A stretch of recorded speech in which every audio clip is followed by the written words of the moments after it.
ഛത്തീസ്ഗഡിൽ ജയിൽ മോചിതരായ കന്യാസ്ത്രീകളെ സുരക്ഷാ ഭീഷണിയെ തുടർന്ന് ഡൽഹി രാജ്റായിലേക്ക് മാറ്റുന്നു. കന്യാസ്ത്രീകളുമായുള്ള വാഹനവ്യൂഹം പുറപ്പെട്ടു. ബജ്രംഗ് ദൾ പ്രതിഷേധ ഭീഷണിയെ തുടർന്നാണ് നടപടി.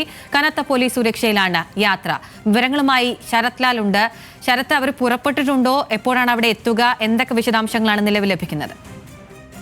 അവരിപ്പോൾ പുറപ്പെട്ടു കഴിഞ്ഞു. പോലീസിന്റെ എസ്കോർട്ടും അതുപോലെ തന്നെ അതീവ സുരക്ഷയിലാണ്. ഒരു ഇസഡ് കാറ്റഗറി സംരക്ഷയാണ് കന്യാസ്ത്രീകൾക്കും അതേപോലെ തന്നെ ആദിവാസി മോചിതനായ പയ്യനും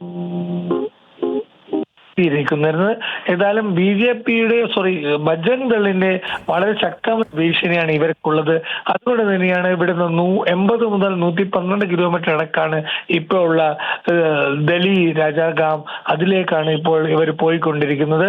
ഏതായാലും പല സ്ഥലത്തും റൂട്ടുകൾ മാറിയും മറിച്ചുമാണ് പോയിക്കൊണ്ടിരിക്കുന്നത്.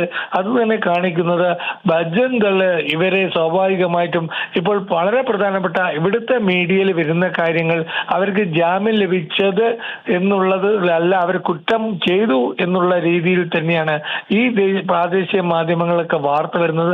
ബജ്രംഗ് ദൾ നാളെ 7 മണിക്ക് ഇവിടെ അതായത് 2 സ്ഥലത്ത് പ്രതിഷേധ പ്രകടനങ്ങൾ അനൗൺസ് ചെയ്തിട്ടുണ്ട്. അതിൽ വളരെ പ്രധാനപ്പെട്ട ജ്യോതി അവരെ BJP നേതാക്കളെ അതായത് FIR രജിസ്റ്റർ ചെയ്ത നാരായൺപൂരിൽ FIR രജിസ്റ്റർ ചെയ്ത നടപടിയെ ശക്തമായി അപലപിച്ചു. FIR സ്വീകരിക്കാൻ തയ്യാറായിട്ടില്ല പോലീസ്. കാരണം ഇവിടെ ദുർഗിൽ നടന്ന ഒരു കാര്യത്തിൽ മറ്റൊരു സ്ഥലത്ത് FIR കൊടുക്കാൻ കഴിയില്ല എന്നൊരു നിലപാടാണ് പോലീസ് എടുത്തിരിക്കുന്നത്. ഇത് സംബന്ധിച്ച ഒരു നിയമോപദേശം പോലീസിന് ലഭിച്ചിട്ടുണ്ട്. പക്ഷേ ദുർഗാപൂരിൽ നിന്ന് ഇവിടെ എത്തി FIR കൊടുക്കാൻ നാരായണപൂരിൽ വിഷയം. അതുകൊണ്ട് കന്യാസ്ത്രീകൾക്കെതിരെ വളരെ വലിയൊരു ഭീഷണി. പ്രതിഷേധ ഭീഷണിയെ തുടർന്നാണ് നടപടി ഉണ്ടായിട്ടുള്ളത്.